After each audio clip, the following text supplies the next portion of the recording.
देखिए, आज प्रधानमंत्री मोदी की अध्यक्षता में केंद्रीय मंत्रिमंडल की अहम बैठक हुई, जिसमें संशोधित पेपर लीक बिल के मसौदे पर चर्चा हुई और उसे मंजूरी दी गई। प्रस्ताव के मुताबिक पेपर लीक मामले में दोषियों को 10 साल की सजा और 10 करोड़ रुपए तक के जुर्माने का प्रावधान होगा। इसके अलावा इसकी सुनवाई के लिए स्पेशल फास्ट ट्रैक कोर्ट होगी, जिससे ये अधिकार होगा कि वो 3 महीनों में जांच कर फैसला दे। सरकार मानसून सत्र के दौरान इस संशोधित विधेयक को संसद में पेश करने की तैयारी में है। तो आपको बता दें, संशोधित पेपर लीक बिल के मसौदों को मंजूरी दी गई है। ये बेहद महत्वपूर्ण जानकारी। केंद्रीय कैबिनेट की बैठक में यह फैसला लिया गया, जिसमें कड़े कानून बनाने की बात कही गई। दोषियों को 10 साल तक की सजा देने का प्रावधान है। इसके अलावा 10 करोड़ रुपए तक के जुर्माने का भी प्रावधान किया गया है।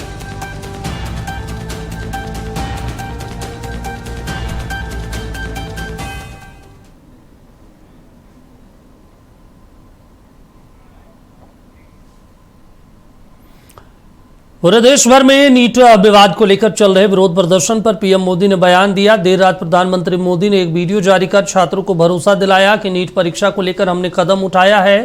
कैबिनेट की बैठक में पेपर लीक को लेकर एक नया प्रस्ताव लाया गया, जिसमें दोषियों के खिलाफ कड़ी कार्रवाई का प्रावधान है। कैबिनेट के सहयोगियों के साथ विचार विमर्श के बाद उसे इसी सत्र में कानून का रूप दिया जाएगा। फ्रेंड्स, मैं जानता हूं कि पेपर लीक एक कोई मामूली विषय नहीं है। लाखों विद्यार्थी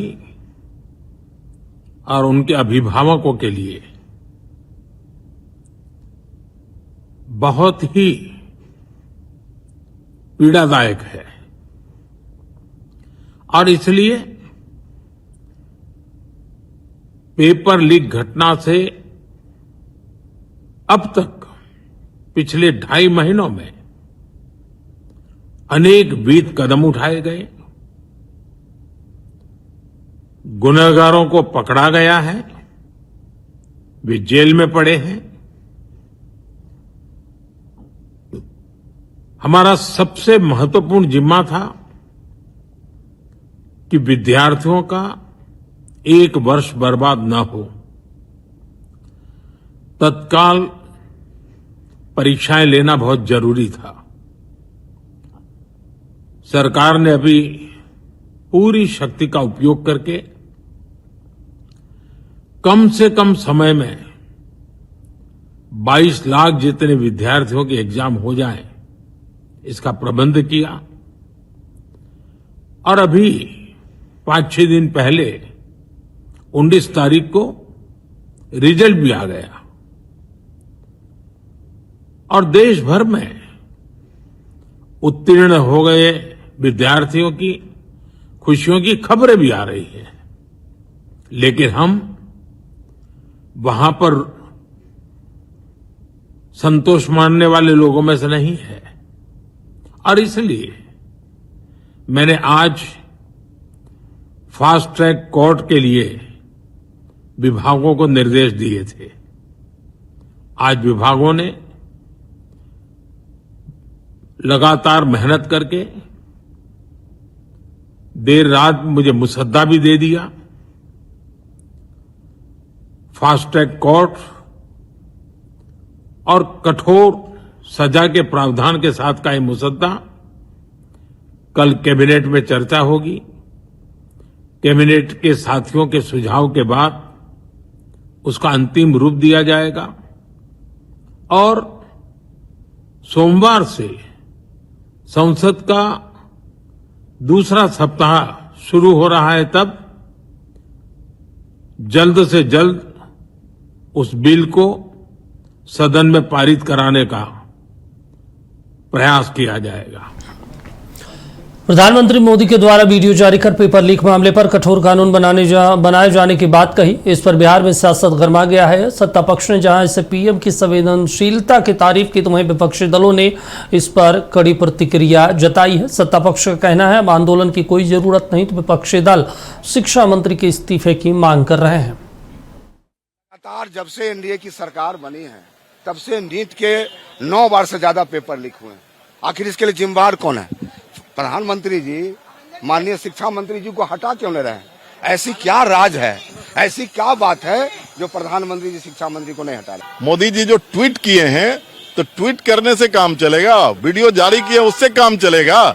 एसपीडी ट्रायल की बात वीडियो से होगा कि उन बच्चों को बुला करके सीधे उनसे बात करनी चाहिए और बात करके उनसे सीधे एक डेलीगेशन लेकर के बात करके इसको कार्रवाई का आश्वासन बच्चों को सीधे देना चाहिए। माननीय प्रधानमंत्री श्री नरेंद्र मोदी जी ने जिस तरीके से इस मामले को गंभीरता से लिया है और कठोर कानून लाकर ये पूरे देश के स्तर पर जो भी परीक्षाएं आयोजित की जाएगी उसमें पारदर्शिता रहे, नियम कानून के तहत परीक्षा संचालन हो, कोई पेपर लीक नहीं हो, इस पर गंभीरता से उन्होंने चिंता जाहिर किया और कानून लाने की बात की है।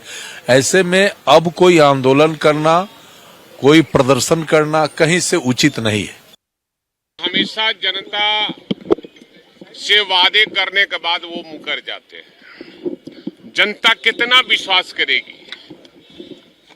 10 सालों में 152 पेपर लीक हुआ है।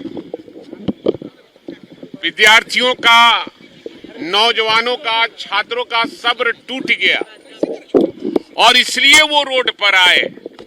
रोड पर आने के बाद उनको लगने लगा कि छात्र अब आंदोलित हो रहे हैं, पूरे देश का हमारा गद्दी हिलने लगा है, तो इस तरह का बयान दे रहे हैं। लोकतंत्र में संवाद से ही मामले का हल होता है और अगर उसको कानून लाना चाहिए तो जिन लोगों ने क्वेश्चन लीक किया है, जो लोग शामिल हैं, ऐसे लोगों के लिए कठोर कानून बनाना चाहिए।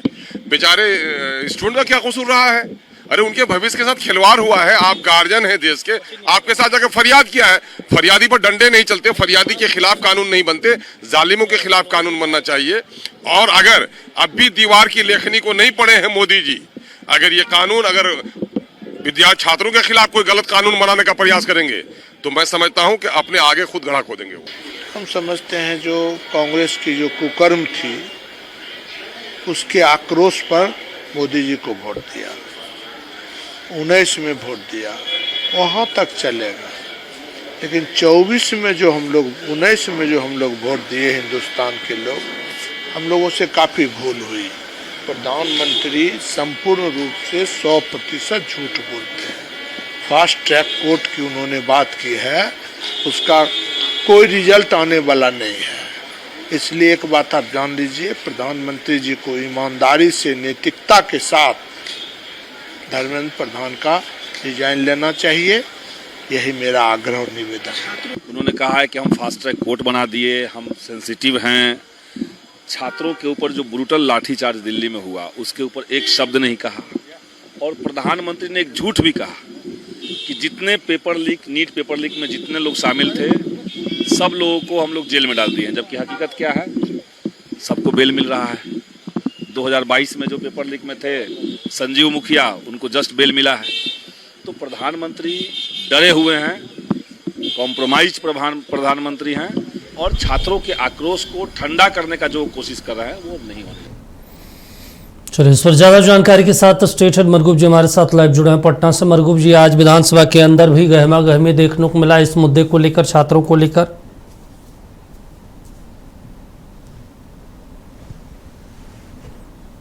दीपक जी, जब आप हमसे जुड़ रहे हैं तो हम अपने दर्शकों को आपके माध्यम से एक अभी बिहार की सबसे बड़ी खबर दे दें जो अभी अभी डेवलपमेंट हुआ है। जब मैं आपसे जुड़ रहा था उससे 5 मिनट पहले मैंने वो खबर फ्लैश किया, होम डिपार्टमेंट का वो आदेश फ्लैश किया। बिहार सरकार ने मुजफ्फरपुर के जिलाधिकारी, मुजफ्फरपुर के एसएसपी के अनुशंसा पर मुजफ्फरपुर जिले में इंटरनेट सेवा को स्थगित कर दिया है। सोशल मीडिया अकाउंट को पूरी तरह से बैन कर दिया गया है। ये बड़ी खबर हम आपको देने जा रहे हैं। होम डिपार्टमेंट ने आदेश निकाल दिया है। अभी से लेकर के 26 तारीख तक मुजफ्फरपुर जिले में इंटरनेट की सेवा स्थगित कर दी गई है। ट्विटर, सोशल, फेसबुक और कोई भी अकाउंट फिलहाल नहीं चलेंगे। सिर्फ इमरजेंसी और बैंकिंग सेवाओं के लिए इंटरनेट सेवा रहेगी, अन्यथा सभी तरीके के पूरे जिले में इंटरनेट सेवा को उपद्रव की स्थिति और रिपोर्ट को देखते हुए स्थगित कर दिया है। अब सवाल दोबारा दोहराइए दीपक जी आप। आज विधानसभा में क्या कुछ देखने को मिला और क्या आज पटना की सड़कों पर फिर से छात्र उतरे हैं? क्या क्या स्थिति है सड़कों पर? विधानसभा में विपक्ष नीट का मुद्दा छोड़ने को तैयार नहीं है। विधानसभा के बाहर, विधानसभा के अंदर जमकर हंगामा बवाल। विधानसभा की कार्यवाही 10 मिनट में स्थगित। 12 बजे दिन में कार्यवाही शुरू हुई तो विधानसभा की कार्यवाही चली। अभी विधानसभा की कार्यवाही चल रही है। सदन में गैर सरकारी संकल्प सदस्यों के जो होते हैं विधानसभा के अंतिम नींव वो लिए जा रहे हैं। विपक्ष दो चीजों पर आ रहा है। पहला, आपने 12 बजे रात में आकर के इंटरनेट आपने अपना वीडियो जारी किया, उसकी सराहना भी कर रहे हैं, लेकिन विपक्ष कह रहा है कि कुछ नहीं। जिन पुलिसकर्मियों ने लड़कियों के साथ बदतमीजी की, लाठीचार्ज किया, उन पर कार्रवाई होनी चाहिए और पहले धर्मेंद्र प्रधान का इस्तीफा होना चाहिए। विपक्ष इससे नीचे हटने को तैयार नहीं है। एक, दूसरा, सड़कों की स्थिति तो ऐसे है जैसे मान लो कि शहर में कोई बड़ा विपदा बरप गया। मैं सुबह से उस खबर पर था दीपक जी, पटना शहर में अगर आप अभी आ जाएं तो आपको एक छोटा कोई ऐसा भी चौराहा है जहां 2 दुकान है, वहां भी आपको 4 पुलिसकर्मी, 1 पैरामिलिट्री फोर्स मिल जाएंगे। पूरा पटना छावनी में तब्दील है। पूरा पटना में एसएसबी के जवान, एसटीएफ के जवान, बिहार पुलिस के जवान तैनात कर दिए गए हैं और पटना के जिलाधिकारी, एसपी, आईजी पूरे पटना में सायरन के साथ फ्लैग मार्च कर रहे हैं। हाई अलर्ट पर पूरी की पूरी टीम चली गई है। पूरा बिहार का सिस्टम चला गया। आज भी पटना कॉलेज के बाहर अशोक राजपथ पर छात्र जमे थे, उन्हें खदेड़ा गया, उन्हें भगाया गया। आज उसके बाद वो वहां से भाग गए। संख्या कम थी लेकिन वो फरार हो गए। लेकिन प्रशासन के लिए एक बड़ी चुनौती है। चुनौती क्या है दीपक जी? कल बिहार बंद का आह्वान किया गया है सोशल मीडिया पे। अब देखना है कि सरकार अब बिहार कैसे इससे निपट पाती है। लेकिन इतना जरूर है, नीट का मुद्दा न सदन में कम हो रहा है, न बिहार के सड़कों पर। प्रशासन अलर्ट मोड में है, हाई अलर्ट मोड में है और जिन लोगों ने भी पुलिसकर्मी, सरकारी संपत्ति के तोड़फोड़ और पत्रकारों पर हमला किया, उनकी गिरफ्तारी के लिए छापेमारी शुरू कर दी गई है। 57 लोग गिरफ्तार किए गए हैं। 117 उपद्रवियों का फोटो भी जारी करके लोगों से अपील किया गया है इनके बारे में जो सूचना हो वो पुलिस को देने के लिए। फिलहाल स्थिति नियंत्रण में है। चलिए ठीक है, शुक्रिया बातचीत करने के लिए, जानकारी देने के लिए। तो बता दें कि बिहार विधानसभा में भी आज सत्ता पक्ष और विपक्ष में नोकझोंक देखने को मिला। इस मुद्दे को लेकर सत्ता पक्ष ने आंदोलन खत्म करने की अपील की है, तो वहीं विपक्ष कह रहा है जब तक ठोस पहल नहीं की जाती तब तक खत्म नहीं किया जाएगा।